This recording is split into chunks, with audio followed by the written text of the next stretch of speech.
Mari kita memiliki iman yang berjuang. Wahyu pasal 7, ayat 1-17. Orang Kristen zaman sekarang harus mengerti kebenaran Alkitab secara tepat. Secara khusus, melalui firman Wahyu, kita harus memiliki pemahaman yang benar tentang pengangkatan orang-orang kudus dan hidup dengan iman yang benar. Pertama-tama, kita harus menyadari bahwa pengangkatan akan terjadi di tengah-tengah masa kesengsaraan besar sedikit waktu setelah 3,5 tahun pertama dari masa yang 7 tahun itu. Gereja-gereja dan orang-orang kudus dengan demikian harus memiliki iman yang berjuang di akhir zaman untuk menggenapi kehendak Allah, untuk membebaskan manusia dari dosa seperti yang direncanakannya di dalam Yesus Kristus. Allah mengizinkan semua aktivitas antikristus untuk menggenapi kehendaknya. Masa di mana antikristus akan bertindak aktif adalah masa 3,5 tahun pertama dari masa kesengsaraan besar. Allah mengizinkan antikristus untuk dengan sangat kejam mengejar tujuannya di masa ini. Apa sebabnya? Karena untuk menggenapi kehendaknya yang besar yang direncanakan bagi kita, Allah harus mengikat iblis di lubang yang tidak berdasar, dan untuk itu Tuhan sendiri harus kembali ke dunia ini dalam rupa manusia. Inilah sebabnya Allah mengizinkan antikristus untuk dengan penuh kuasa menjalankan aktivitasnya selama 3,5 tahun pertama dari masa 7 tahun kesengsaraan besar. Allah memberikan kepada semua orang firman-Nya yang membebaskan dari dosa dan memberikan hidup kekal, dan untuk menggenapi firman yang direncanakannya tentang kesengsaraan besar. Di dalam pembacaan kita ada tertulis, "Kemudian daripada itu, aku melihat 4 malaikat berdiri pada keempat penjuru bumi, dan mereka menahan keempat angin bumi, supaya jangan ada angin bertiup di darat, atau di laut, atau di pohon-pohon." Allah juga sudah merencanakan untuk membebaskan 144.000 orang Israel dari kebinasaan, karena Ia sudah berjanji kepada Abraham bahwa Ia akan menjadi Allahnya dan keturunannya. Untuk menggenapi janji ini, Allah akan memberikan anugerah keselamatan darinya kepada bangsa Israel dan membebaskan 144.000 dari keturunan Abraham di akhir zaman. Untuk memberikan kepada orang-orang kudus kerajaan 1000 tahun dan langit dan bumi baru, Allah pasti akan membiarkan terjadinya kesengsaraan besar terjadi di dunia ini. Setelah masa antikristus, di masa kesengsaraan besar, Allah kemudian akan menangkap iblis dan menguncinya di dalam lubang yang tidak memiliki dasar. Alasan mengapa Allah membiarkan munculnya antikristus dan kesengsaraan besar adalah untuk menggenapi janjinya, menyelamatkan bangsa Israel, dan mencurahkan anugerah kehidupan kekal darinya kepada orang-orang non-Yahudi yang akan mengenakan pakaian putih sepanjang masa kesengsaraan besar. Dengan demikian, kesengsaraan besar dan pemerintahan antikristus adalah satu babak yang harus kita jalani. Kita harus menyadari bahwa semua yang diizinkan Allah adalah bagian dari rancangannya untuk menyelamatkan kita dan mengenakan kepada kita anugerah kehidupan kekalnya di dalam kerajaan Kristus. Karena itu, kita harus bisa melihat dengan jelas di masa apa sebenarnya kita sekarang ini berada dan menanyakan kepada diri kita sendiri, iman yang bagaimana yang harus kita miliki. Iman kita singkatnya haruslah jelas dan pasti. Kita percaya kepada firman Allah, dan kita juga percaya bahwa firman-Nya akan digenapi, baik secara fisik maupun secara rohani. Masa ini adalah masa yang sedang menuju kepada akhir zaman. Ketika antikristus dan banyak pengikutnya muncul di akhir zaman, kita harus berjuang melawan mereka untuk mempertahankan iman kita, meskipun harus menyerahkan hidup kita dalam kemartiran. Masa ini sudah semakin mendekat. Kalau kita percaya kepada firman, kita harus melawan antikristus, musuh besar itu, beserta para pengikutnya. Inilah iman yang berjuang. Perjuangan berarti peperangan. Tetapi yang saya maksud peperangan bukanlah kekerasan fisik, memukul dan meninju. Namun perjuangan di sini berarti mempertahankan iman tanpa tunduk kepada antikristus, hamba iblis yang akan melawan Injil keselamatan yang diberikan oleh Tuhan kepada kita dan yang akan menganiaya orang percaya. Orang-orang yang akan dijadikan martir di akhir zaman adalah orang-orang yang memelihara firman Allah. Yang mereka saksikan adalah Yesus yang datang melalui Injil air dan Roh. Perjuangan ini adalah untuk mempertahankan iman kepada Injil air dan Roh. Untuk mempertahankan Injil ini, mereka yang dilahirkan kembali dengan percaya kepada Injil air dan Roh yang diberikan oleh Tuhan harus bersatu dengan orang-orang kudus lain yang juga dilahirkan kembali dan juga dengan gereja-gereja Allah yang dilahirkan kembali. Dan kita harus bertekad untuk dengan berani memasuki perjuangan dengan ketetapan yang tidak akan goyah untuk menyebarkan iman kita kepada orang lain dan untuk menyelamatkan jiwa-jiwa mereka. Siap sepenuhnya adalah perjuangan berarti mempertahankan iman kita dan juga menyelamatkan jiwa-jiwa lain. Iman jemaat seperti ini adalah jalan menuju kepada kemenangan yang berkenan kepada Allah. Hamba Allah dan orang-orang kudusnya harus senantiasa memelihara iman yang berjuang. Bagaimana dengan masa ini, di mana kita harus hidup dengan hati dan iman yang siap untuk berjuang? Masa sekarang ini jelas-jelas sedang menjalani banyak perubahan. Banyak teori tentang pengangkatan dan kedatangan kembali Kristus sudah muncul dan hilang. Dan dengan itu, iman manusia juga berubah mengikutinya.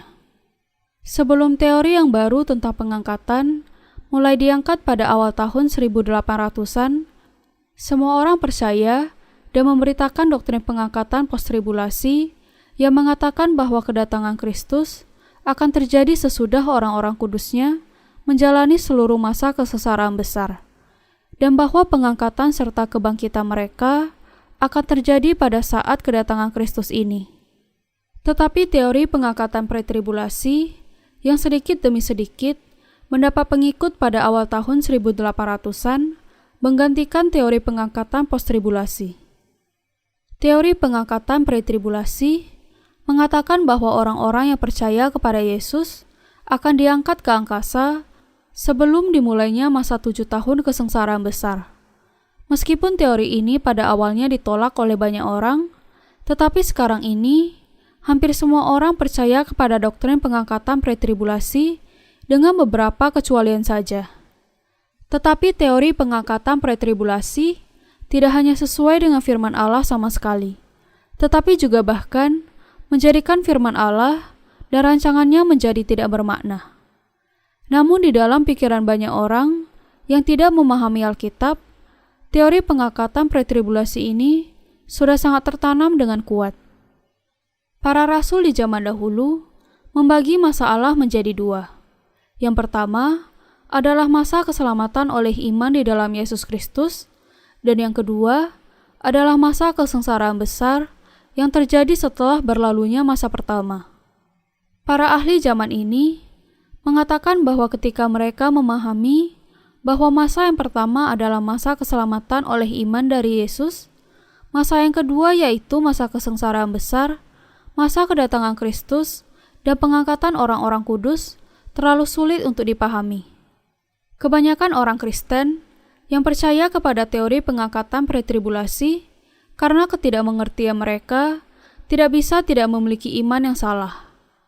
Terus berusaha meramalkan saat kedatangan Kristus dengan perhitungan mereka sendiri, atau membiarkan iman menjadi mandek dengan berpikir bahwa pengangkatan akan terjadi sebelum masa kesengsaraan besar.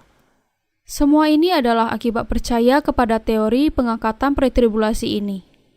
Begitu banyak orang Kristen yang jatuh ke dalam kemalasan rohani karena mereka berpikir, siapa yang peduli kalau dunia menghadapi kesulitan? Aku akan diangkat jauh sebelum masa kesengsaraan besar tiba, jadi semuanya pasti akan baik-baik saja. Semua kebingungan ini terjadi karena mereka tidak memiliki pemahaman yang pasti dan yang alkitabiah tentang pengangkatan itu. Scofield mengajukan teori pengangkatan pretribulasi, dan akibatnya adalah pikiran dari orang-orang yang percaya kepada teorinya hanyut ke dalam kenyamanan pribadi dan berpikir, kita akan diangkat sebelum datangnya masa kesengsaraan besar di dunia ini. Dan karena itu, mari kita berusaha untuk hidup senyaman mungkin sekarang ini. Iman mereka kemudian menjadi mandek. Tetapi apa yang dikatakan Alkitab tentang masa kesengsaraan besar dan pengangkatan? Alkitab mengatakan bahwa baik orang Yahudi maupun orang non-Yahudi yang percaya kepada Injil air dan roh yang diberikan oleh Yesus juga akan mengalami penganiayaan dari Antikristus sepanjang 3,5 tahun pertama dari masa kesengsaraan besar di zaman kuda hijau kuning. Dikatakan bahwa setelah 3,5 tahun pertama dari masa kesengsaraan besar, Antikristus akan membunuh orang-orang kudus, yaitu orang-orang kudus akan menjadi martir.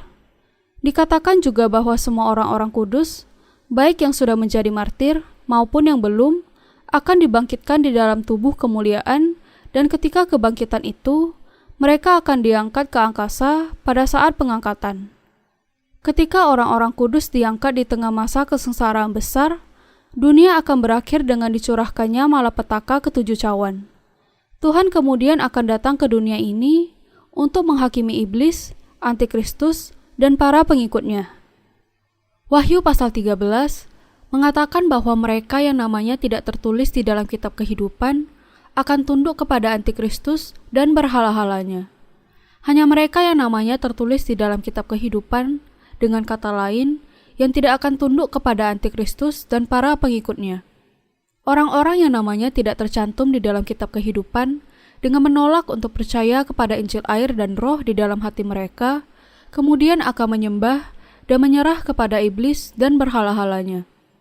Inilah sebabnya Alkitab mengatakan kepada kita bahwa orang-orang kudus akan tetap ada di dalam masa kesengsaraan besar, dan kemudian sesaat setelah pertengahan masa kesengsaraan, mereka semua akan berada di angkasa karena pengangkatan mereka. Mereka yang menyerah kepada iblis dan menerima tanda Antikristus dalam masa 7 tahun kesengsaraan besar juga akan dibuang ke dalam lautan api dan belerang. Tetapi mereka yang namanya tertulis di dalam kitab kehidupan dan tidak mau menyerah kepada berhala-halanya akan diangkat di pertengahan masa kesengsaraan besar.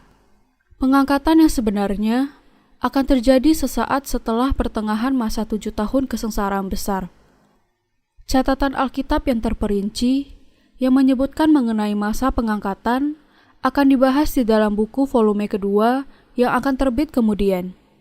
Tetapi sekarang, banyak sekali orang yang membuat jadwal pengangkatan itu terlalu cepat, memunculkan teori pengangkatan pretribulasi, atau sebaliknya, ada yang membuat jadwal yang terlalu lambat dan memunculkan teori pengangkatan post-tribulasi. Para ahli berbicara mengenai teori pengangkatan pretribulasi ketika mereka sendiri tidak terlalu yakin tentang apa gunanya. Tetapi kemudian, ada banyak jemaat awam yang dengan sangat kuat berpegang kepada teori ini dan mempercayai beberapa orang, bahkan menyumbangkan semua milik mereka kepada gereja mereka, atau menantikan dengan penuh fanatisme tanggal yang ditentukan secara sembarangan tentang waktu yang disebutkan sebagai saat kedatangan Kristus. Beberapa saat yang lalu, anggota dari gereja tertentu menentukan sebuah tanggal dan percaya bahwa Kristus akan datang pada tanggal yang mereka pilih itu. Karena itu, mereka semua naik ke atas gunung, mengikat tubuh mereka dengan tali, dan menantikan saat pengangkatan mereka sampai tengah malam. Waktu berlalu, tetapi bagaimanapun semangatnya mereka menunggu, Yesus tidak juga datang. Karena itu, mereka kemudian menyerah, melepaskan diri dari tali yang mengikat, dan turun dari gunung dengan rasa malu. Kekacauan seperti ini, sayangnya, sekarang banyak terjadi di dunia Kristen. Peristiwa yang sangat aneh itu tidak hanya terjadi di Korea, tetapi sering juga terjadi di bagian dunia lain, di Eropa, Amerika, Asia, dan di mana-mana. Yang harus kita ketahui dengan pasti, sebenarnya adalah bahwa Allah akan membiarkan terjadinya kesengsaraan besar, termasuk kepada orang-orang kudusnya yang beriman. Inilah rancangan Allah. Alasan mengapa Allah mengizinkan terjadinya kesengsaraan besar untuk orang-orang kudusnya adalah untuk menggenapi semua janjinya, untuk melemparkan melalui kesengsaraan itu iblis ke dalam api yang kekal, untuk mengubah dunia ini menjadi dunia baru dengan membangun kerajaan Kristus selama 1000 tahun, di mana orang-orang kudus akan memerintah bersama Dia, dan untuk memberikan langit dan bumi baru kepada orang-orang yang percaya kepada Yesus. Inilah kehendak Allah yang sudah mengizinkan masa kesengsaraan besar untuk terjadi dengan tujuan ini. 7 tahun masa kesengsaraan besar belum dimulai. Kita bisa membandingkan bahwa bencana alam yang kita alami sampai saat ini hanyalah seperti sebuah api unggun saja yang bisa dengan mudah dipadamkan. Sedangkan malapetaka yang akan terjadi pada masa kesengsaraan besar sangatlah dahsyat, yaitu seperti api yang akan membakar sepertiga dari seluruh hutan yang ada di dunia. Agar tidak tergoncang dan tetap bisa bertahan ketika menghadapi malapetaka dan bencana yang melanda dunia, para pelayan dan orang-orang kudus Allah harus memiliki iman yang berjuang.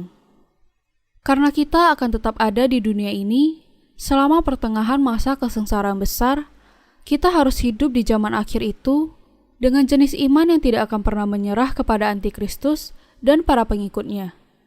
Dengan hati yang mantap seperti prajurit yang memasuki peperangan, Anda harus memberitakan Injil air dan Roh ke seluruh dunia untuk menyelamatkan sebanyak mungkin orang, termasuk keluarga Anda sendiri. Dunia ini tidak akan selalu ada dalam keadaan damai. Tetapi bahkan ketika kebingungan menimpa dunia dan kekerasan merajalela di dalam kehidupan kita harus selalu hidup dalam keadaan yang setia, percaya bahwa Allah akan melindungi kita sampai akhir zaman. Agama dunia dan iblis akan berusaha untuk mendustai manusia dengan berbagai macam perkataan dusta, mencuri dari mereka, dan kemudian memasukkan jiwa mereka ke dalam neraka. Bahkan saat ini, orang yang tidak terhitung jumlahnya dan orang-orang yang menjadi anggota denominasi besar percaya kepada teori pengangkatan pretribulasi dari Scofield dan membawa banyak orang lain ke dalam iman mereka yang keliru. Orang yang percaya bahwa mereka akan diangkat sebelum masa kesengsaraan besar tidak bisa melihat pentingnya mempersiapkan iman mereka untuk bisa bertahan menjalani masa kesengsaraan besar. Mereka berpikir bahwa yang harus mereka lakukan hanyalah setia di dalam kehidupan kita sekarang dan kemudian akan diangkat ke angkasa ketika Tuhan memanggil. Tetapi pengangkatan orang-orang kudus pada kenyataannya akan terjadi setelah 3,5 tahun masa kesengsaraan besar. Dan karena itu, mereka harus mempersiapkan iman mereka untuk kesengsaraan besar itu kapanpun Kristus datang kembali ke dunia ini. Kita harus percaya bahwa Allah akan menyelamatkan orang Israel dan banyak orang-orang non-Yahudi pada masa 7 tahun kesengsaraan besar. Ayat 14 mengatakan, mereka ini adalah orang-orang yang keluar dari kesengsaraan besar, dan mereka telah mencuci jubah mereka dan membuatnya putih di dalam darah anak domba. Ayat ini menunjuk kepada kemartiran. Kemartiran berarti mati untuk karya kebenaran sesuai dengan iman seseorang. Iman yang paling benar dari orang-orang kudus yang sudah diselamatkan dari dosa adalah percaya kepada Injil bahwa Tuhan sudah melenyapkan segala dosa kita dan untuk mempertahankan iman ini. Tetapi iblis senantiasa berusaha meruntuhkan iman orang-orang kudus. Karena itu, kita harus mengadakan peperangan melawan iblis. Kalau kita menyerah kepada iblis dalam peperangan ini, kita akan dilemparkan ke dalam neraka bersama dengan iblis sebagai hambanya. Tetapi kalau kita berperang dan mempertahankan iman kita, meskipun harus membayar dengan nyawa kita akan menjadi martir dan masuk ke dalam kerajaan Allah dengan iman kemartiran ini. Karena kita sedang ada di dalam peperangan iman, untuk mempertahankan iman kita, kematian kita akan menjadi kematian yang benar dan mulia. Kita harus karena itu memiliki iman yang berjuang untuk pekerjaan kebenaran. Kita harus percaya bahwa kita sedang terlibat di dalam peperangan bagi orang-orang lain untuk menyelamatkan jiwa mereka. Dan kita harus mempertahankan iman kita sampai peperangan ini berakhir dan untuk membawa jiwa-jiwa itu ke dalam surga. Sampai kita menerima mahkota kemenangan, kita harus menang atas iblis di dalam peperangan kita melawan dia dengan menggunakan pedang firman Tuhan kita. Manusia dilahirkan satu kali dan mati satu kali. Tidak peduli sampai seberapa jauh kemajuan ilmu pengobatan, semua manusia akhirnya akan mati. Apakah manusia mati di usia 10 atau 80 tahun? Mereka semua akan menghadapi penghakiman atas dosa dari Allah. Mereka yang mati tanpa percaya kepada Injil air dan Roh yang diberikan Tuhan ketika ada di dunia ini akan bertemu dengan penghakiman mereka dan dihukum dibuang ke dalam api yang kekal. Meskipun semua dosa mereka sudah dibasuh oleh air dan darah Yesus yang membuat mereka menjadi putih seperti salju, tetapi karena dosa ketidakpercayaan adalah dosa yang tidak bisa diampuni, orang yang tidak percaya itu akan dihakimi atas semua dosa yang mereka lakukan di hadapan Allah dan manusia ketika masih hidup di dunia ini dan akan membayar upahnya. Untuk menghindari hukuman api neraka di hadapan Allah, kita harus percaya kepada Injil air dan Roh yang diberikan Yesus yang menebus kita dari segala dosa. Injil air dan Roh yang menyucikan kita dari segala dosa kita berbeda dengan Injil yang hanya percaya kepada darah di kayu salib. Saya senantiasa memberitakan Injil air dan Roh, baik di waktu yang biasa maupun yang bukan. Hanya dengan percaya kepada Injil air dan Roh, kita bisa menerima Roh Kudus dan diberi berkat menjadi anak-anak Allah. Ketika kita percaya kepada Yesus, kita harus menjauhkan diri dan tidak percaya kepada Injil palsu yang hanya terdiri atas darah di kayu salib. Perjanjian Lama berbicara mengenai Injil yang benar tentang penumpangan tangan dan bejana pembasuhan. Di dalam Perjanjian Baru, firman Allah mengatakan bahwa dosa-dosa kita akan ditanggungkan kepada Yesus sekaligus melalui baptisan yang diterima Kristus. Bejana pembasuhan di Perjanjian Lama dan baptisan di Perjanjian Baru sama-sama berbicara mengenai iman kepada Injil air dan Roh yang sudah menyelamatkan kita dari segala dosa kita. Melalui baptisan Yesus yang sudah menanggungkan segala dosa kita kepadanya, kematiannya di kayu salib, dan kebangkitannya. Tidak ada yang bisa diselamatkan kecuali oleh Injil air dan Roh ini. Kita harus senantiasa hidup oleh iman kita kepada Injil air dan Roh sampai kita masuk ke pertengahan masa kesengsaraan besar. Kita harus bisa membedakan zaman dan hidup di sisa hari yang masih ada ini seperti yang dikehendaki Allah, memberitakan kerajaan Allah, dan membagikan kabar baik kepada semua manusia. Tuhan mengatakan bahwa banyak orang yang akan diselamatkan bahkan di masa akhir zaman ini. Hanya sedikit tumbuhan yang bisa tumbuh di padang pasir karena di sana tidak ada air, hanya ada pasir dan sengatan matahari. Tetapi bahkan di tempat yang gersang, padang gurun itu yang dipenuhi dengan panas dan debu serta pasir, kala hujan turun, tumbuhan mulai bertunas, berbunga, dan mengeluarkan buah hanya dalam waktu 1 minggu. Pada saat padang pasir itu kekurangan air, benihnya akan tertanam di dalam pasir, meskipun belum bisa bertumbuh, tetapi tidak mati dan tetap hidup, menunggu datangnya hujan. Dan ketika air itu bisa mencapai benih kering itu, benih itu akan langsung bertunas. Benih bertunas dalam 1 hari, bertumbuh di hari selanjutnya, dan berbunga serta menghasilkan buah pada hari yang ketiga. Dan di hari terakhir hidup tumbuhan itu, ia akan menjatuhkan benih-benihnya ke dalam tanah, dan benih yang sudah begitu kuat sekali lagi tertanam di balik pasir. Sama seperti tumbuhan di padang pasir, yang nampaknya tidak mungkin bisa tetap mengeluarkan selembar daun atau tunas, tetap bisa tumbuh ketika ada air, kita percaya bahwa di akhir zaman akan ada jiwa-jiwa yang seperti berada di dunia padang pasir yang akan bertunas, bertumbuh, dan menghasilkan buah kalau mereka mendapat kesempatan kecil apapun untuk kontak dengan Injil air dan Roh. Kita percaya bahwa ketika malapetaka ketujuh sangkakala sungguh-sungguh digenapi, banyak yang sebelumnya sudah mendengar tentang masa kesengsaraan besar di dalam firman, akan mengingat Injil yang ditanam di dalam diri mereka, memeliharanya, dan dengan seketika tumbuh iman kemartiran. Dengan itu, Anda dan saya menjadi martir untuk mempertahankan iman kita. Dan ada juga banyak orang lain yang akan muncul seperti tanaman padang pasir yang akan langsung tumbuh meski di tanah kering, yang akan bergabung dalam kemartiran bersama kita dengan menolak untuk menerima tanda dan menyembah berhala itu. Injil air dan Roh yang kita beritakan saat ini akan memampukan banyak orang untuk menumbuhkan iman mereka dalam waktu yang singkat untuk menerima kemartiran dan kemudian menjadikan mereka sebagai pekerja Allah yang akan berjuang terus.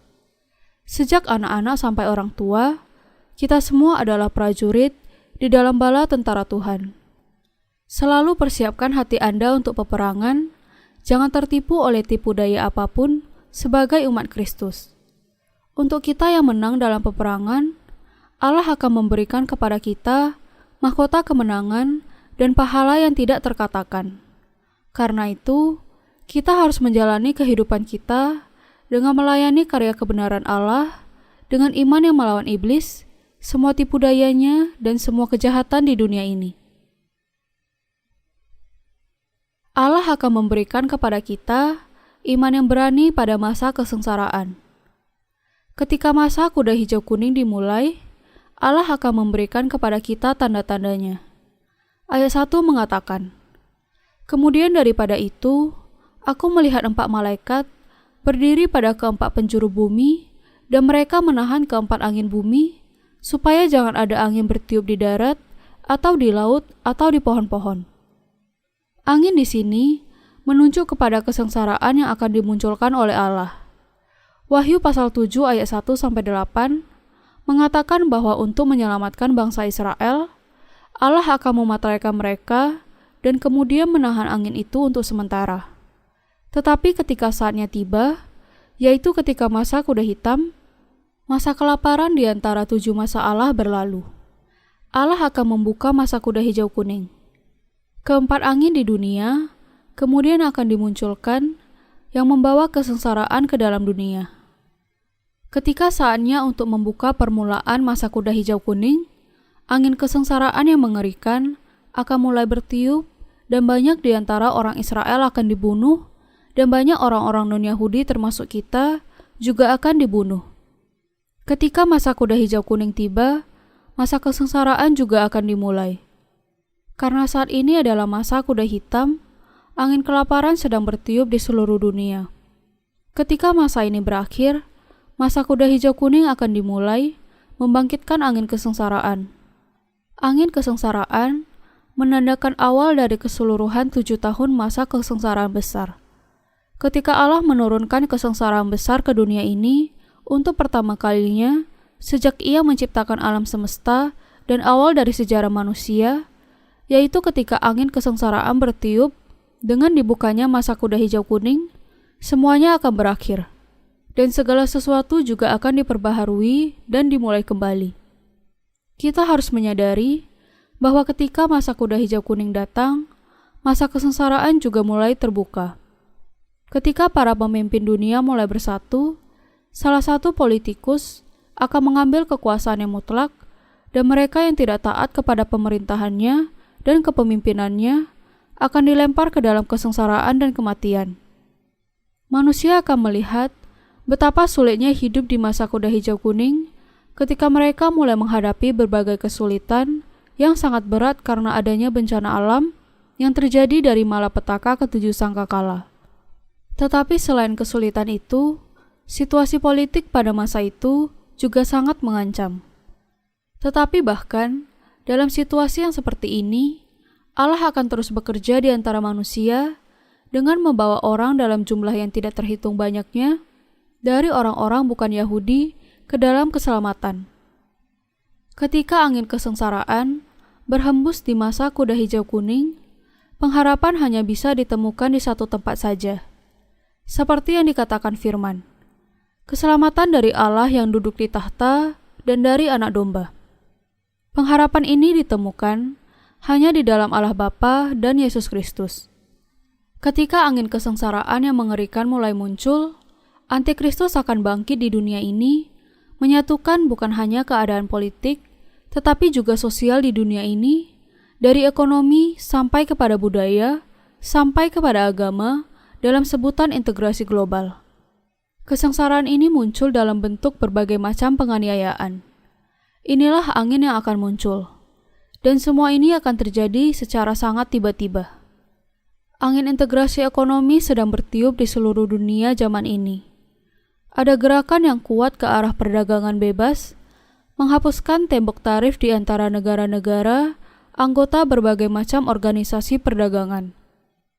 Di bawah sistem perdagangan proteksionis, biasanya sulit agar produksi suatu negara bisa menjaga kompetitif harga di negara yang lain karena adanya tarif yang dikenakan dalam proses ekspor dan impor akan membuat harga menjadi naik, bagaimanapun rendahnya harga semula dari sebuah hasil ekspor. Tetapi tembok tarif yang demikian sedang runtuh. Contoh yang baik bisa ditemukan di Eropa, di mana tarif sudah dihapuskan.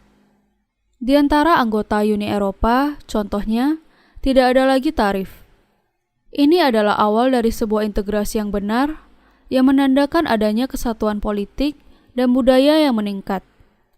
Ini adalah perkembangan yang sangat luar biasa. Tanpa tarif, sebuah negara bisa menjual produknya ke negara lain. Ini adalah sebuah perubahan yang sangat mendasar terhadap lingkungan ekonomi global. Kalau Uni Eropa bisa berhasil menyempurnakan integrasi ekonomi mereka, integrasi ekonomi global juga akan semakin cepat terjadi. Baru-baru ini, Korea, Cina, dan Jepang mencapai persetujuan untuk menyediakan pinjaman darurat untuk masing-masing negara kalau terjadi krisis keuangan lagi di Asia, seperti yang pernah terjadi di daerah itu pada tahun 1997. Di krisis Asia tahun 1997, bantuan keuangan disediakan oleh Amerika Serikat. Tetapi dengan persetujuan ini, ketiga negara yang terlibat berjanji untuk saling menyediakan bantuan keuangan kalau salah satu penandatangan menghadapi krisis mata uang atau krisis keuangan. Ini berarti juga membangun persekutuan ekonomi. Sama seperti negara-negara Eropa menghilangkan tarif dan mengejar integrasi ekonomi melalui Uni Eropa untuk mencari kemakmuran bagi negara-negara anggotanya, ketiga negara di timur jauh itu juga menggabungkan sumber daya mereka bersama-sama. Integrasi yang demikian dari negara-negara individu dan perkembangan secara organisasi pada akhirnya akan membawa kepada integrasi politik. Integrasi ekonomi melalui peniadaan tarif berarti secara de facto integrasi negara-negara individunya ke dalam keberadaan supranasional. Ketika ketujuh malapetaka menyerang dan kekacauan merajalela di seluruh dunia, perwakilan dari organisasi internasional yang demikian akan bertemu dan memilih seorang pemimpin yang mutlak. Mereka akan mencoba, dengan kata lain, untuk mengembalikan keamanan dari kekacauan dengan mengorganisir dunia ke dalam satu tatanan politik dan memunculkan seorang pemimpin dengan kekuasaan yang mutlak. Angin kesengsaraan akan bertiup di tengah proses ini. Bukannya menghormati hak-hak individu, menindas hak sedikit untuk kepentingan mayoritas terbanyak akan menjadi pilihan yang bukan hanya diterima, tetapi sangat dikehendaki. Angin ini akan bertiup ketika masa kuda hijau kuning datang. Dasar dari peristiwa yang demikian sudah mulai dibangun pada masa kuda hitam, dan kenyataan mengenai hal itu akan terjadi pada masa kuda hijau kuning. Ketika Teora ditimpa krisis keuangan pada tahun 1997 dan tunduk kepada pengawasan dari International Monetary Fund, Korea jatuh ke dalam bencana ekonomi yang sangat parah. Harga lahan Yasan jatuh, banyak orang kehilangan pekerjaan hanya dalam waktu semalam, dan golongan ekonomi menengah terpaksa harus turun ke jalanan. Kekacauan ekonomi yang demikian sudah menjadi sangat umum terjadi di seluruh dunia, sehingga hampir tidak pernah ada satu hari di mana kita tidak mendengar berita tentang krisis keuangan di suatu negara. Inilah angin kelaparan. Kita sedang ada di masa kelaparan, masa di mana hidup Anda menjadi tidak ada artinya kalau Anda tidak memiliki uang. Tidak lama lagi, angin kelaparan akan disusul dengan bertiup penuhnya angin kesengsaraan. Allah menahan angin di keempat penjuru bumi untuk sementara dan mematraikan 144.000 di antara bangsa Israel. Setelah mencegah celaka atas mereka, Ia kemudian melepaskan angin kesengsaraan. Ketika angin kesengsaraan ini diserahkan ke tangan malaikat, angin kesengsaraan akan bertiup. Angin kesengsaraan akan menyatukan dunia yang dengan bangkitnya Antikristus akan sepenuhnya ada di bawah kuasa iblis, akan masuk ke dalam masa 7 tahun, di mana akan terjadi bencana alam yang dahsyat dari malapetaka ketujuh sangkakala. Malapetaka ketujuh sangkakala kemudian akan diikuti dengan malapetaka ketujuh cawan. Sepanjang masa pemerintahan tirani dari Antikristus dan lenyapnya kebebasan beriman, kelaparan dan kekurangan akan mencapai taraf yang terburuk yang memaksa manusia untuk bisa bertahan hanya mengandalkan makanan yang dibagikan oleh pemerintah. Semua orang di dunia akan menghadapi masa ini. Firman Wahyu pasal 7 memberikan kepada kita gambaran yang menyeluruh tentang apa yang akan terjadi. Apalagi yang akan terjadi di masa itu, masa kuda hijau kuning juga akan ditandai dengan begitu banyak kemartiran, baik di antara orang-orang Israel maupun di antara orang-orang non-Yahudi. Ketika masa kesengsaraan besar datang, hanya ada satu harapan yang tersisa. Ayat 10 mengatakan, "Dan dengan suara nyaring mereka berseru, 'Keselamatan bagi Allah kami yang duduk di atas tahta dan bagi Anak Domba.'" Keselamatan kita dengan kata lain, hanya kita dapatkan di dalam Allah kita yang duduk di tahta dan di dalam Anak Domba. Seperti yang kita lihat di dalam pasal 4, yang mengatakan kepada kita, tahta yang bagaimana yang disiapkan untuk Yesus Kristus. Dia yang duduk di tahta adalah Yesus Kristus, bukan sebagai yang lemah, tetapi sebagai Anak Allah, Allah yang Maha Kuasa, dan Hakim atas segala yang ada. Allah Bapa masih duduk di tahtanya. Jadi ketika kita berbicara tentang Allah Tritunggal, Allah Bapa, Anak dan Roh Kudus adalah Allah yang sama. Keselamatan kita yang sebenarnya, dengan demikian adalah milik dari Allah kita dan Anak Domba, singkatnya Yesus Kristus. Di mana kita bisa menemukan pengharapan ketika masa kesengsaraan besar yang mengerikan itu tiba? Ketika Antikristus bangkit pada masa kesengsaraan besar, ia akan membuat patung bergambar dirinya sendiri dan mengancam akan membunuh siapa saja yang menolak untuk menyembah kepada patungnya, dan juga semua orang yang tidak mau menerima tandanya di tangan atau di dahi mereka. Wahyu pasal 13. Di dalam bidang lingkungan hidup, keadaan alam juga akan mencapai taraf yang paling buruk karena api dan hujan es yang akan turun seperti hujan dari langit, gempa bumi melanda, dan bencana lain silih berganti. Tidak ada tempat lain di dunia ini yang tidak akan terpengaruh oleh bencana ini.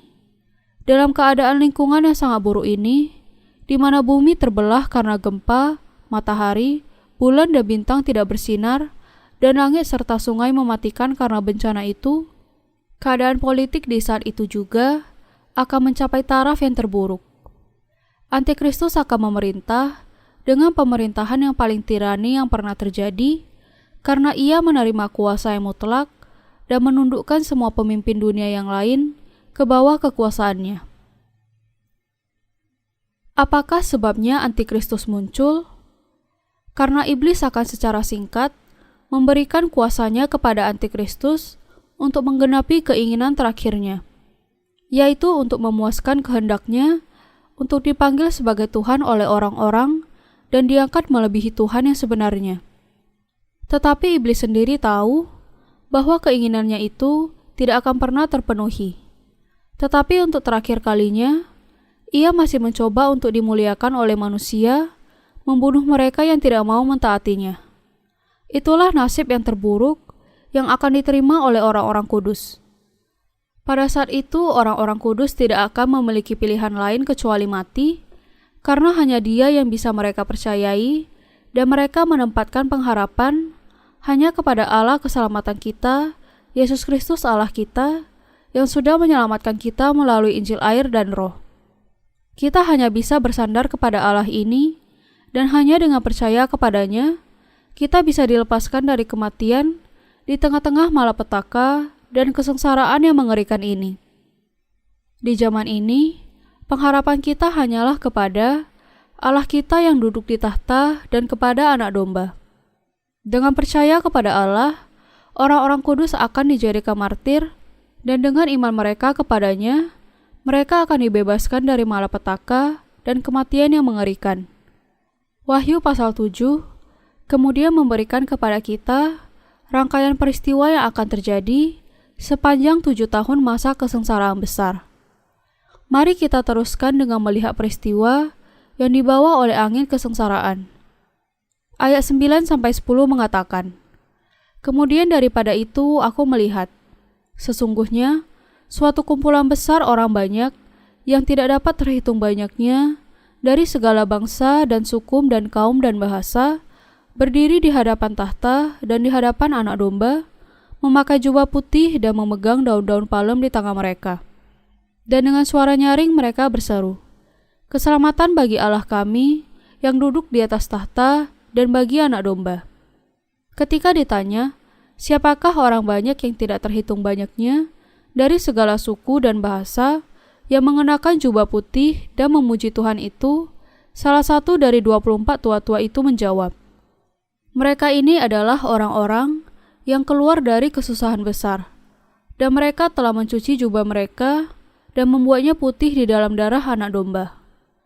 Ini menunjukkan kepada kita bahwa orang banyak yang tidak terhitung banyaknya akan diselamatkan di tengah-tengah masa kesengsaraan besar ketika martir dalam jumlah yang tidak terhitung banyaknya akan bangkit dari antara orang dari berbagai bangsa, suku, dan bahasa.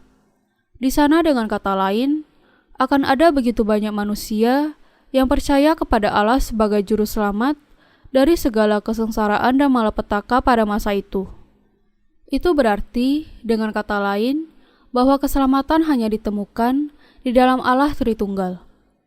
Karena Allah memberikan kepada kita Injil air dan Roh yang menyelamatkan kita dari segala dosa kita, dan karena kita percaya kepada Injil ini, ketika Antikristus datang dan menuntut kita dengan ancaman agar kita menyerah kepadanya dan menyebutnya sebagai Tuhan, kita tidak akan tunduk kepadanya. Lagi pula, kalaupun ada di antara kita yang menyerah kepada Antikristus, tidak berarti bahwa keselamatannya kemudian akan terjamin. Karena mereka pun akan mengalami malapetaka yang dahsyat dan fanatisme penghabisan dari iblis. Tidak ada yang bisa dijamin di akhir zaman itu. Karena itu, kita tidak memiliki pilihan lain kecuali untuk percaya kepada Allah yang sudah menyelamatkan kita. Kita akan dengan berani menerima kemartiran dengan percaya kepada Allah yang akan memberikan kepada kita kerajaan 1000 tahun dan langit dan bumi baru. Karena Ia akan membangkitkan kita dari kematian, mengangkat kita, dan memberikan kepada kita semua kemuliaan dan berkat dari langit dan bumi baru. Inilah sebabnya, banyak orang yang akan mengenakan jubah putih yang dibasuh dengan darah Anak Domba. Akan ada banyak martir yang mati untuk iman mereka kepada Allah. Orang-orang kudus dan semua yang menjadi martir pada masa ini, dari segala bangsa di dunia ini, akan memberikan hidup mereka demi iman mereka kepada Allah.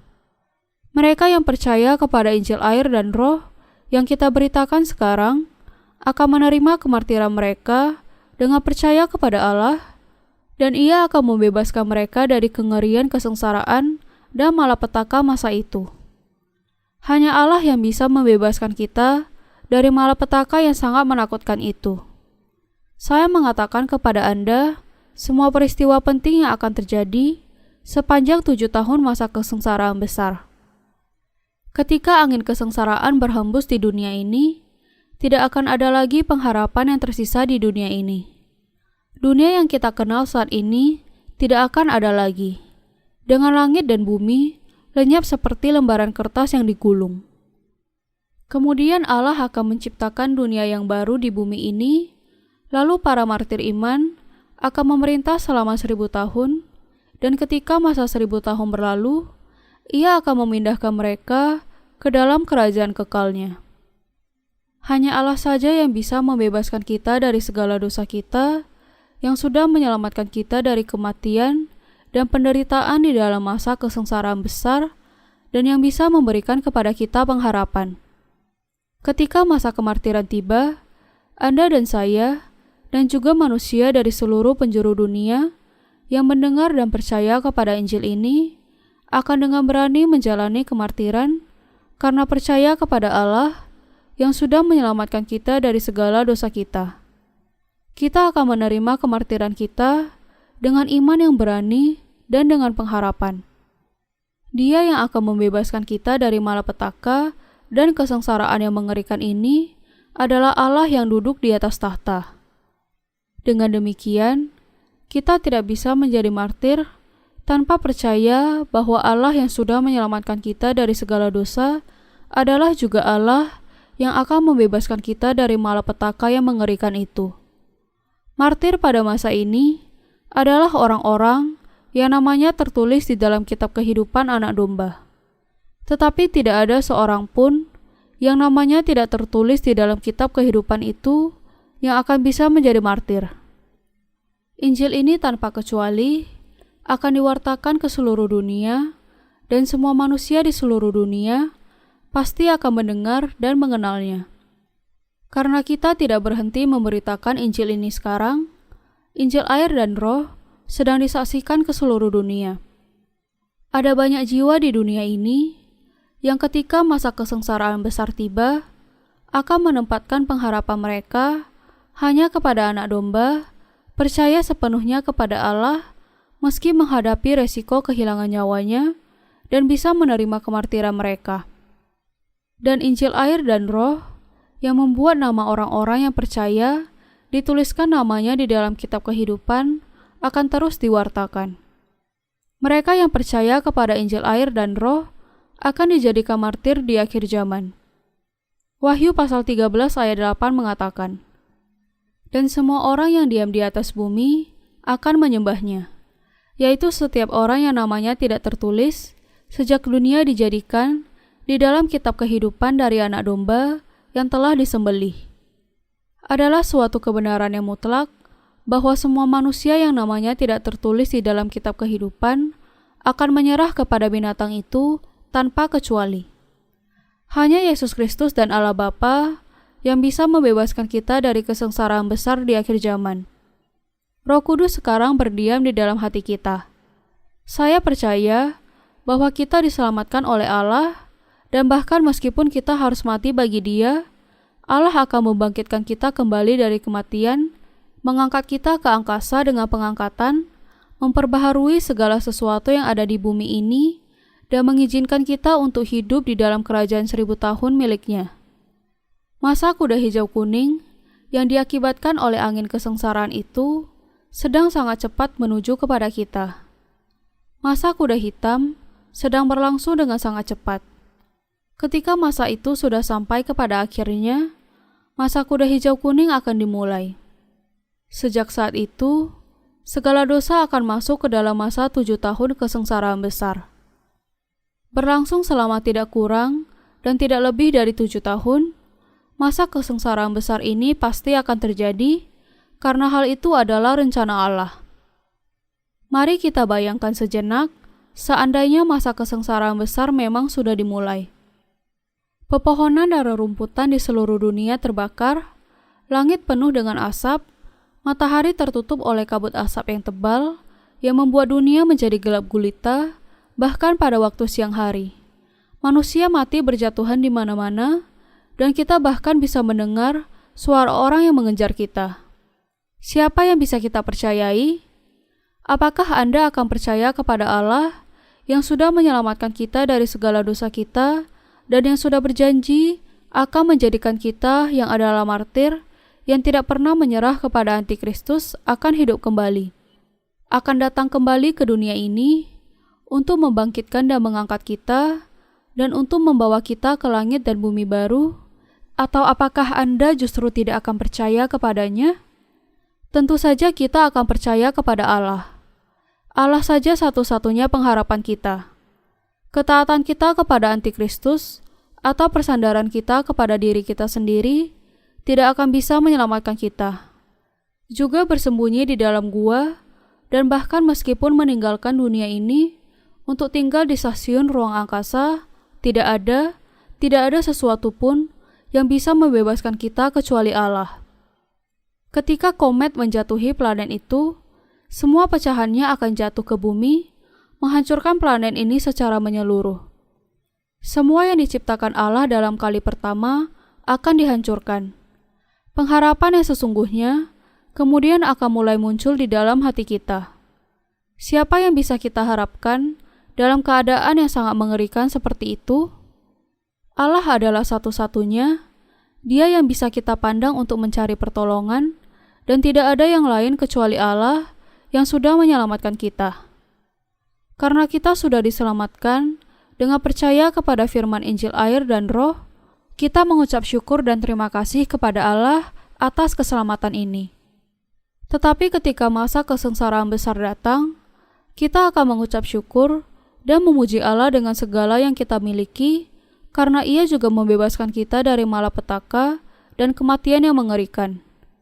Hanya Allah yang bisa membebaskan kita dari tangan antikristus.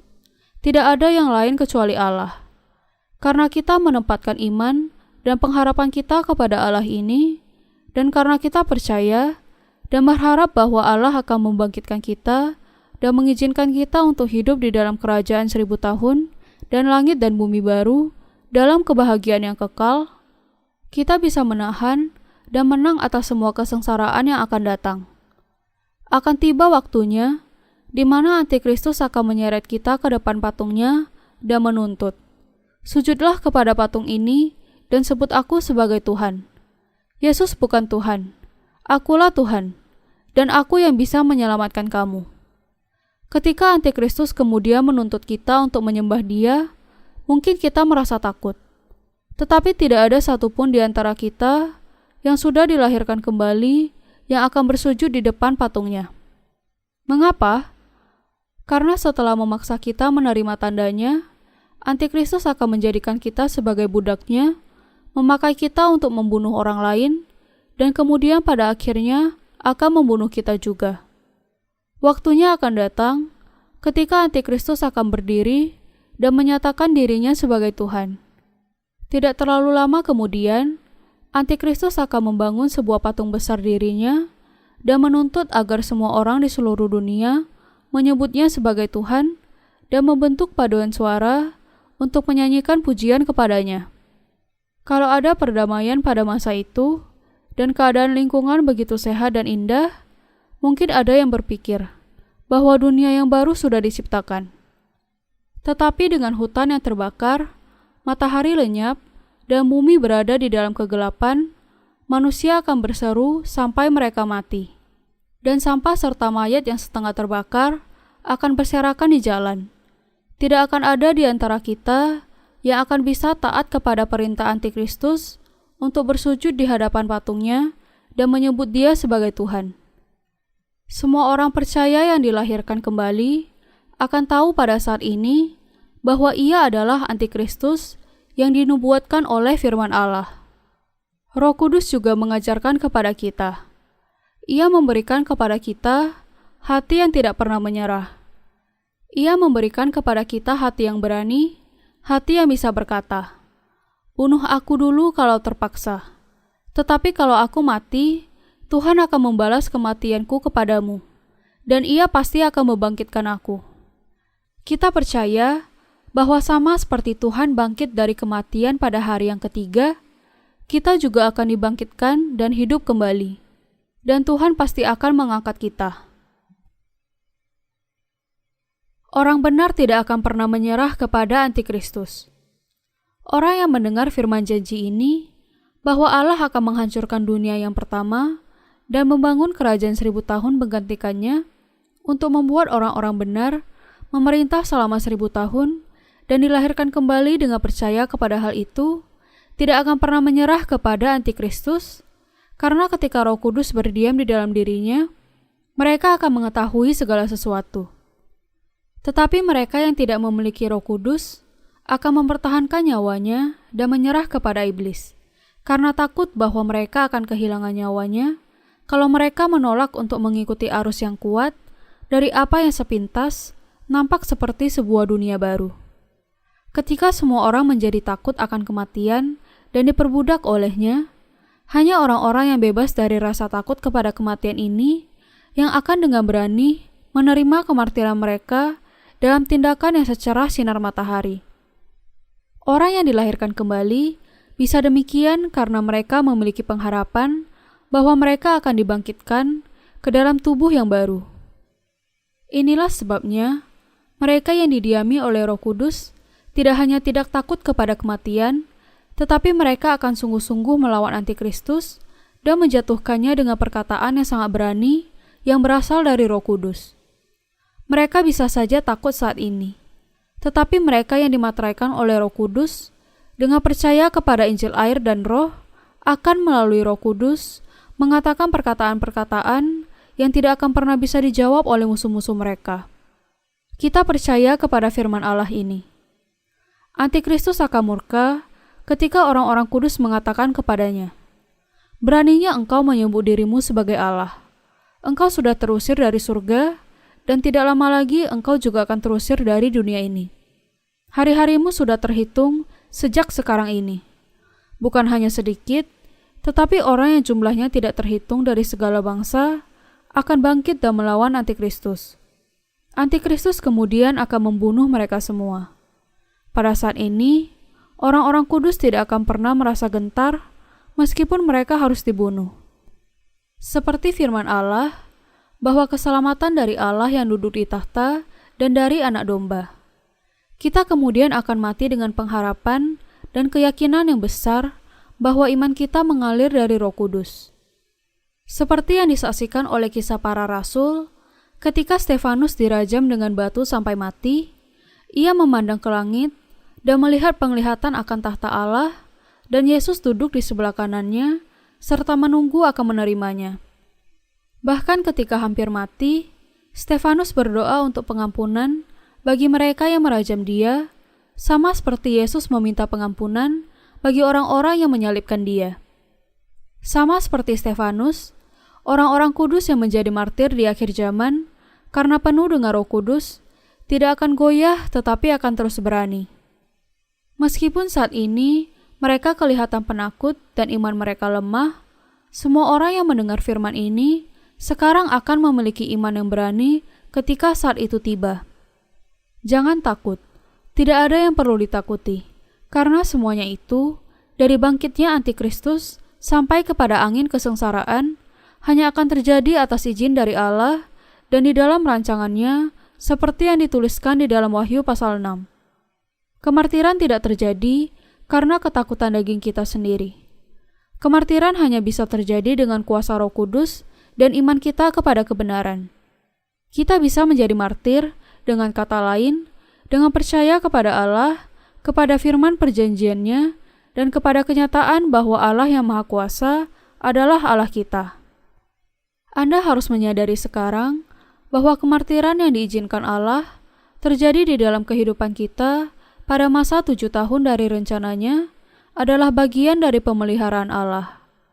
Jangan sampai kita berpikir tentang kemartiran yang adalah bagian dari rencana Allah untuk kita berdasarkan pemahaman kita sendiri, tetapi justru percaya kepada hal itu di dalam hati kita dengan dasar kehendak Allah. Mari kita percaya kepada firman Allah bahwa ketika datang masa kemartiran kita, Allah akan memberikan kepada kita lebih dari cukup kekuatan untuk menghadapinya. Di semua dunia ada pemerintah yang mutlak. Orang-orang yang dilahirkan kembali diperintah oleh Allah, sementara mereka yang tidak dilahirkan kembali diperintah oleh roh iblis. Ketika masa akhir zaman tiba, orang-orang yang dilahirkan kembali karena pemerintahan Allah akan menerima kekuatan dari Dia untuk menanggung semua cobaan dan kesengsaraan. Sebaliknya, mereka yang diperintah oleh iblis tidak akan memiliki pilihan lain kecuali mengikuti kehendak iblis, baik mereka mau atau tidak, karena mereka ada di bawah penguasaan iblis. Tetapi kuasa siapa yang lebih besar? Apakah kita diberkati atau dikutuk sangat tergantung kepada kuasa siapa yang lebih besar antara Allah dengan iblis. Siapa yang pasti akan diselamatkan di akhir zaman ditentukan oleh siapa yang kita percaya dan kita ikuti, kepada perkataan siapa yang kita percaya. Mereka yang percaya kepada Allah dan firman-Nya akan dilindungi, diberkati, dan diberi kehidupan kekal oleh kuasa-Nya yang maha kuasa dan wewenangnya untuk selamanya. Tetapi mereka yang lebih mendengar perkataan iblis dan menyerah kepadanya akan dilemparkan ke dalam neraka bersama-sama dengan dia yang tidak memiliki kuasa untuk membebaskan mereka dari neraka. Inilah sebabnya Allah memberikan firman-Nya di dalam Wahyu pasal 1-7. Dari pasal 8 sampai selanjutnya, Wahyu mencatat dengan terperinci apa yang akan terjadi di masa kuda hijau kuning. Pertama-tama, malapetaka ketujuh sangkakala akan datang ke dunia ini. Dari antara ketujuh malapetaka itu, mari kita perhatikan malapetaka pertama yang bisa kita lihat di dalam ayat 7. Lalu malaikat yang pertama meniup sangkakalanya, dan terjadilah hujan es dan api bercampur darah, dan semuanya itu dilemparkan ke bumi. Maka terbakarlah sepertiga dari bumi dan sepertiga dari pohon-pohon, dan hanguslah seluruh rumput-rumputan hijau. Dengan malapetaka sangkakala pertama, terjadilah hujan es dan api bercampur dengan darah akan turun ke dunia ini. Ini bukan pertama kali api turun seperti hujan ke dunia, karena planet bumi sebelum itu sudah ditabrak oleh berbagai komet berulang kali. Sampai sekarang, tidak ada satupun dari bencana yang dahsyat yang membawa kehancuran ke seluruh dunia. Tetapi ketika masa kuda hijau kuning tiba, angin kesengsaraan yang penuh akan bertiup dengan keras di seluruh dunia. Ketika angin ini muncul bagaikan tornado dan membakar sepertiga pepohonan dan rerumputan, dan semua orang akan bergegas untuk memadamkan api yang bernyala-nyala itu. Firman Allah mengatakan bahwa setelah hutan-hutan di dunia ini terbakar oleh malapetaka yang pertama, sesuatu yang seperti gunung yang besar yang bernyala-nyala dengan api akan jatuh ke laut. Kemungkinan besar komet. Ini akan dilanjutkan dengan malapetaka yang ketiga. Lalu malaikat yang ketiga meniup sangkakalanya, dan jatuhlah dari langit sebuah bintang besar, menyala-nyala seperti obor. Dan ia menimpa sepertiga dari sungai-sungai dan mata-mata air. Sebuah komet, dengan kata lain, akan bertabrakan dengan bumi. Sama seperti dalam film Deep Impact, malapetaka yang ketiga akan membawa bencana yang hampir sama. Malapetaka itu mungkin tidak seburuk seperti yang di film. Tetapi meteor-meteor yang menabrak beberapa bagian di bumi ini akan membawa kerusakan yang cukup berarti bagi planet bumi. Ombak raksasa akan membunuh sepertiga makhluk hidup di laut dan menghancurkan sepertiga kapal di dunia. Ketika angin kesengsaraan yang demikian mulai bertiup, kita akan mengenali datangnya masa kuda hijau kuning. Di masa yang akan datang, kalau Anda melihat berita di TV yang mengatakan bahwa ada hujan api dari langit dan bahwa sepertiga hutan di dunia ini terbakar habis, Anda harus menyadari bahwa apa yang seharusnya terjadi sudah terjadi. Ketika pemerintah mulai memobilisasi semua orang, mulai dari anak-anak sampai orang tua untuk memadamkan api, Anda juga harus menyadari bahwa permulaan dari zaman akhir sudah mulai tiba.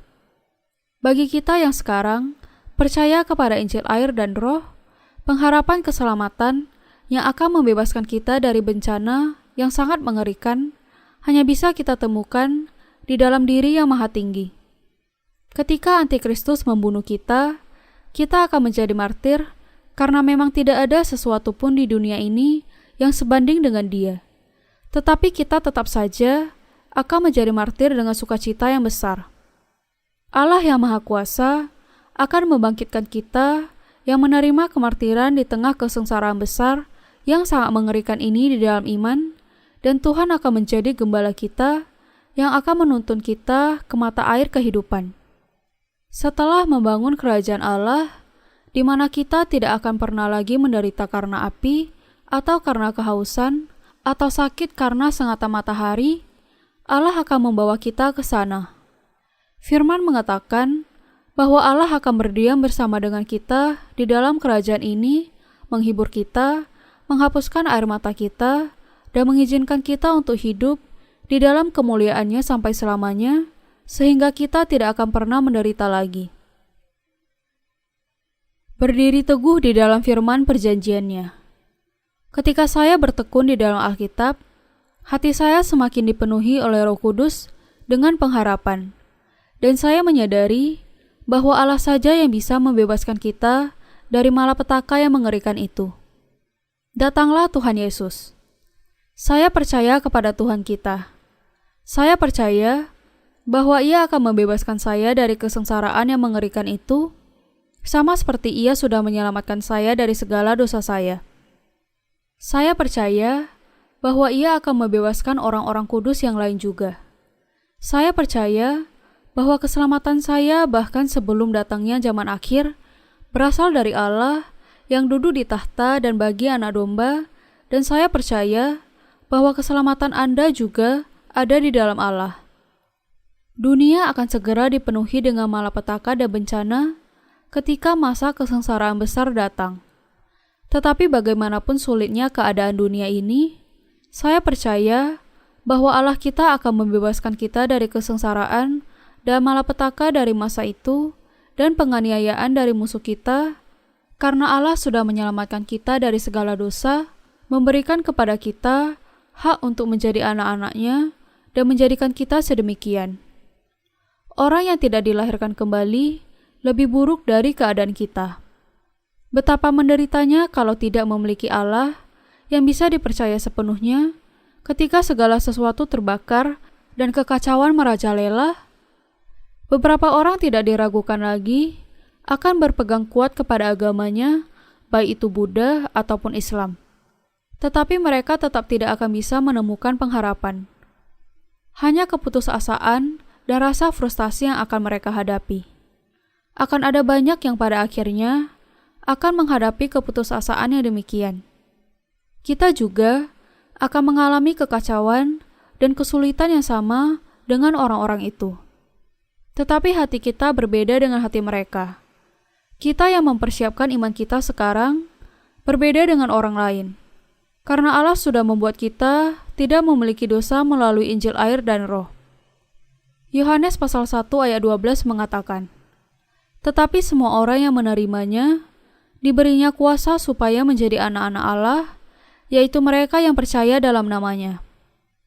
Allah sudah memateraikan kita, dengan kata lain, dengan hak untuk menjadi anaknya dan mengatakan, "Engkau adalah anakku." Ia sudah memberikan kepada kita kebenaran yang sangat agung dan mulia ini. Kita adalah anak-anak Allah. Ketika kita percaya kepada Injil air dan Roh ini, apakah masih ada dosa yang tertinggal di dalam hati kita? Tentu saja tidak. Dari semua, bukankah kita sudah menjadi anak-anak Allah? Tentu saja sudah. Kalau anak Allah kurang pemahaman akan Alkitab dan memiliki banyak kekurangan, tidakkah kemudian itu berarti bahwa Allah tidak akan melindungi mereka sebagai Bapa? Tentu saja tidak demikian. Sama seperti orang tua yang memberikan perhatian yang lebih kepada anak-anak mereka yang kurang dalam pengertian, demikian juga Allah memberikan lebih banyak kekuatan dan perlindungan kepada orang-orang di antara kita yang mengalami kelemahan. Ketika kekacauan merajalela di saat kedatangan Antikristus, Allah akan membuat anak-anaknya kuat melalui Roh Kudus, memberikan kepada mereka iman, pengharapan, dan keberanian. Karena Ia memberikan keberanian kepada kita, kita tidak akan merasakan takut. Tidak ada sesuatu pun yang bisa kita takuti, kecuali kalau rasa takut itu memang ada di dalam hati kita. Manusia bisa menghindar dari apa yang terjadi di sekitarnya dengan menjauhinya. Tetapi ketakutan di dalam hati tidak akan bisa hilang kemanapun mereka pergi. Walaupun bersembunyi di bawah tempat tidur, atau di ruangan bawah tanah, atau di tempat persembunyian terhadap bom, tidak akan bisa membuat mereka lari dari rasa takut yang mencengkam hati mereka. Hati orang-orang kudus sebaliknya tidak memiliki ketakutan dan hanya ada keberanian. Dan dengan itu, mereka bisa menghadapi kemartiran dengan penuh keberanian dan berkata, "Apa yang seharusnya terjadi, akhirnya terjadi. Ini saat kedatangan Tuhan kembali. Ia akan segera mengangkat kita." Beginilah caranya pengangkatan akan terjadi. Bukan hanya seperti hari yang biasa seperti hari ini, tetapi ketika sepertiga dari dunia ini terbakar api. Tetapi sebelum masa kesengsaraan menjadi semakin buruk, Allah akan mengangkat orang-orang kudusnya ke angkasa. Apakah sekarang Anda percaya bahwa Allah memang sudah menetapkan 7 masa untuk Anda? Wahyu pasal 6 mengatakan bahwa Ia memang sudah menetapkannya. Karena Allah sudah menetapkan, Ia akan membuat semua terjadi kepada orang-orang kudus seperti yang sudah tertulis.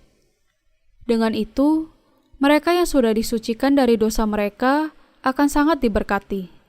Tetapi mereka yang ragu-ragu dan tidak percaya kepada Injil akan mengalami nasib yang buruk, yaitu masuk ke dalam neraka.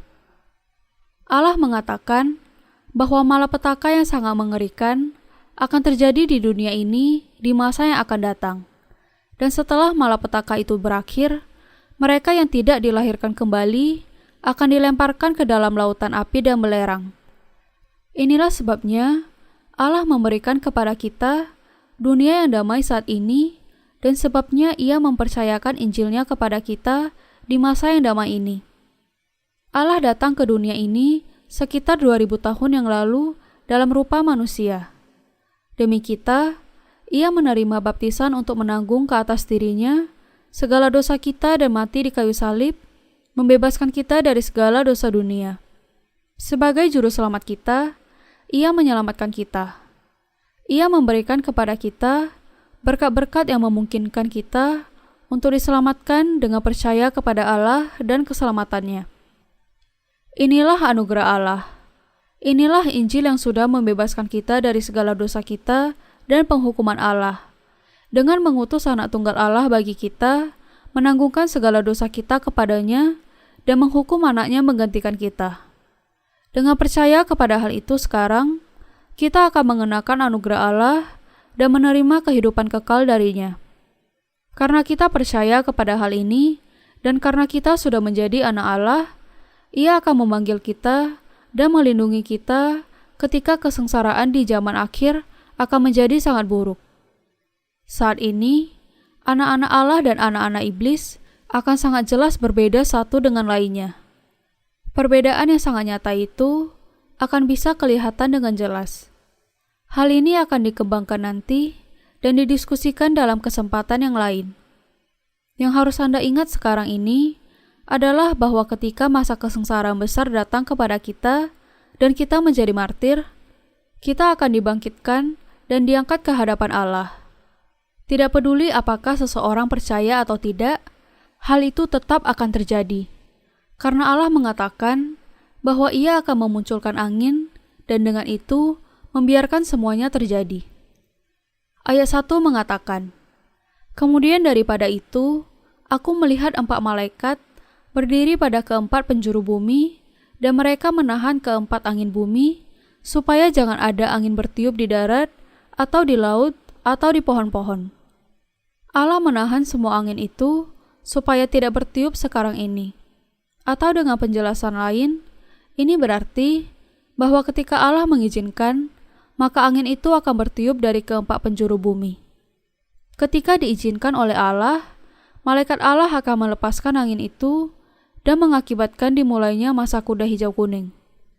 Ketika angin kesengsaraan besar mulai bertiup, yang mengakibatkan terjadinya banyak bencana alam dan peperangan di semua tempat di dunia ini, semua orang akan masuk ke tengah-tengah berbagai macam kekacauan itu. Tetapi sampai saat ini, Allah masih menahan agar angin itu jangan bertiup dulu. Negara-negara di seluruh dunia menghabiskan banyak uang untuk memproduksi senjata. Waktunya akan tiba di mana negara-negara besar akan menggunakan 30% dari pendapatan GNP mereka untuk keperluan militer. Bahkan sekarang ini, begitu banyak sumber daya yang dipakai untuk kepentingan militer dengan maksud untuk mengembangkan dalam jumlah besar senjata yang baru yang lebih mematikan. Misalnya, senjata pemusnah massa. Setiap kali ekonomi meningkat, kelebihannya akan dipakai untuk keperluan militer. Amerika Serikat contohnya, sekarang sedang berusaha untuk mengembangkan sistem pertahanan peluru kendali yang dinamakan sebagai rencana perang bintang. Kalau sistem ini sudah dikembangkan dengan sempurna, maka peperangan tidak hanya akan terjadi di bumi ini, tetapi juga di angkasa luar, di mana satelit yang dipersenjatai akan menembakkan peluru kendali balistik dari dalam dirinya sendiri yang berada di angkasa luar. Peperangan udara akan memiliki arti yang berbeda. Jadi pertanyaan yang sekarang muncul adalah siapa yang akan pertama kali mengembangkan senjata ekstra atmosfer ini dan menguasai angkasa luar untuk kepentingan militer. Melihat perkembangan yang demikian, Kita bisa melihat bahwa ketika Allah mengizinkan dan ketika malapetaka yang dahsyat menimpa bumi, maka penguasa yang dinubuatkan akan memiliki kuasa yang mutlak akan segera muncul. Semua hal itu bagaimanapun hanya bisa terjadi kalau Allah membiarkannya terjadi. Tidak peduli bagaimanapun sulitnya dunia ini, kita percaya bahwa Allah akan menjadi gembala kita, menuntun kita ke air yang tenang, dan menghapuskan air mata dari mata kita. Inilah sebabnya orang-orang yang diselamatkan adalah orang yang diberkati. Ketika Anda percaya kepada Yesus, Anda tidak bisa percaya kepadanya sekehendak hati Anda. Iman yang sejati adalah iman yang percaya kepada firman Allah. Wahyu pasal 7 ayat 14 mengatakan, "Maka kataku kepadanya, Tuanku, Tuhan mengetahuinya."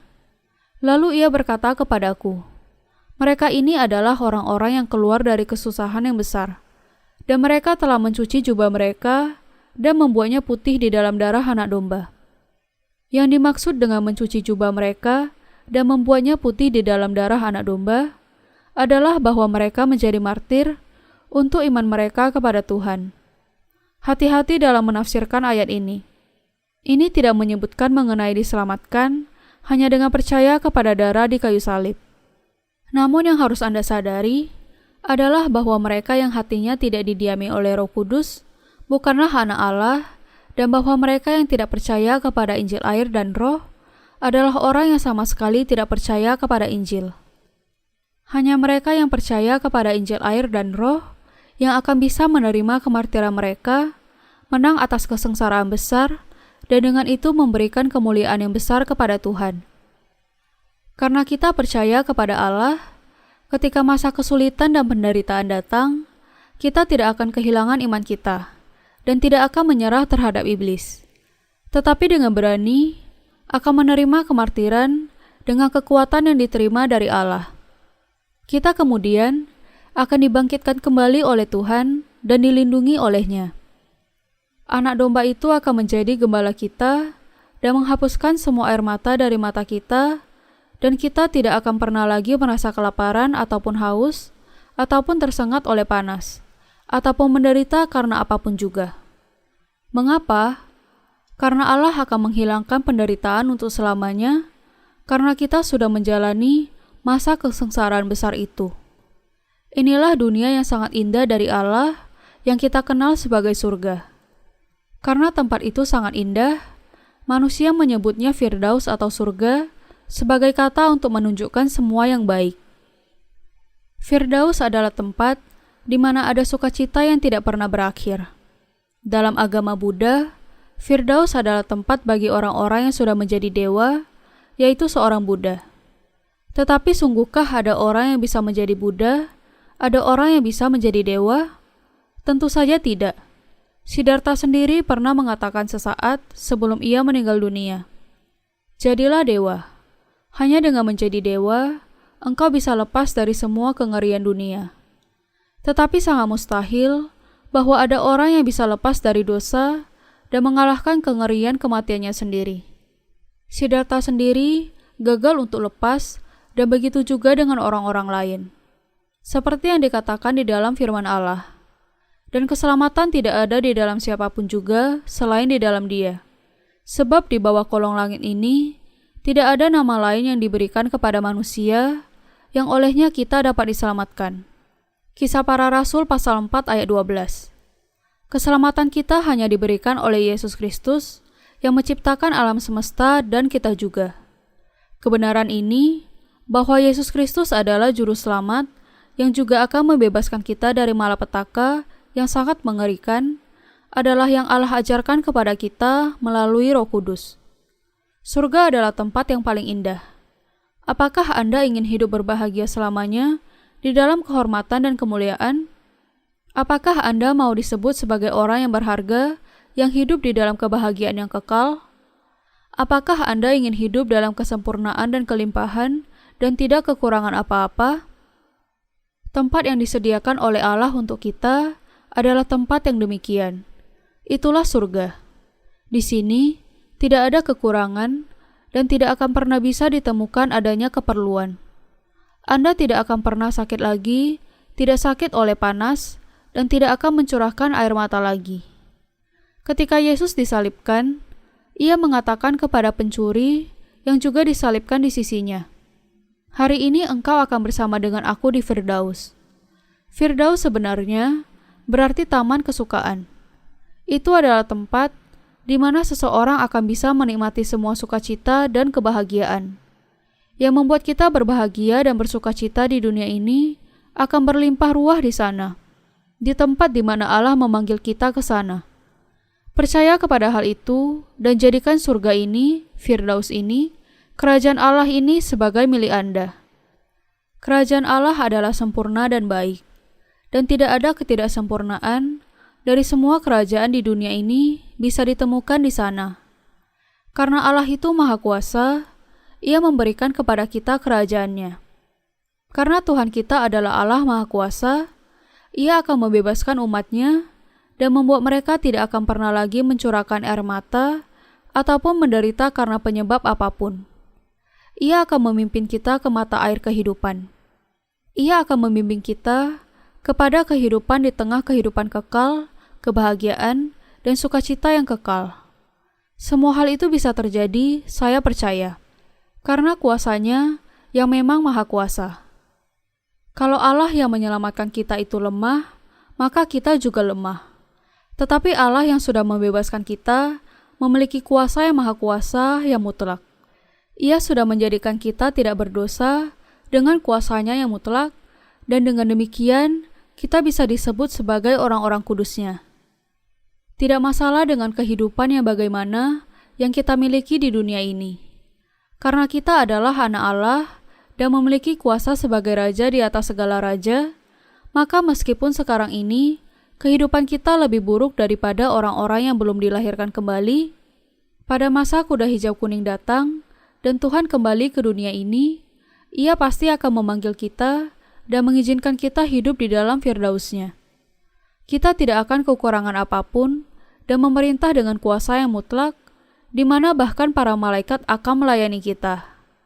Orang-orang kudus akan selamanya hidup dalam segala kemegahan dan kemuliaan. Orang-orang kudus tidak akan pernah mati lagi untuk selamanya. Inilah yang diimpikan oleh semua agama untuk hidup kekal, untuk memerintah, dan untuk masuk ke surga. Berkat ini bukan hanya untuk saya, tetapi Allah juga sudah mencurahkannya untuk Anda. Ketika waktunya tiba, saya percaya Allah akan membangkitkan angin kesengsaraan, dan ketika angin kesengsaraan ini bertiup, Ia akan menguatkan kita agar tetap berdiri teguh melawan iblis dan akhirnya mengangkat kita. Dan saya juga percaya bahwa Ia akan mengizinkan kita untuk hidup selamanya di dalam kebahagiaan. Bukankah Allah menjanjikan semuanya ini kepada kita? Tentu saja Ia menjanjikannya. Ia mengatakan, "Janganlah gelisah hatimu. Percayalah kepada Allah, percayalah juga kepadaku. Di rumah Bapa-Ku banyak tempat tinggal. Jika tidak demikian, tentu aku mengatakannya kepadamu. Sebab aku pergi ke situ untuk menyediakan tempat bagimu. Dan apabila aku telah pergi ke situ dan telah menyediakan tempat bagimu, aku akan datang kembali dan membawa kamu ke tempatku, supaya di tempat di mana aku berada, kamu pun berada." Yohanes pasal 14 ayat 1-3. Inilah yang dijanjikan oleh Allah kepada kita. Semua firman Allah di dalam Wahyu pasal 20-22 adalah firman perjanjiannya untuk kita. Haleluya. Saya menaikkan segala syukur saya kepada Allah.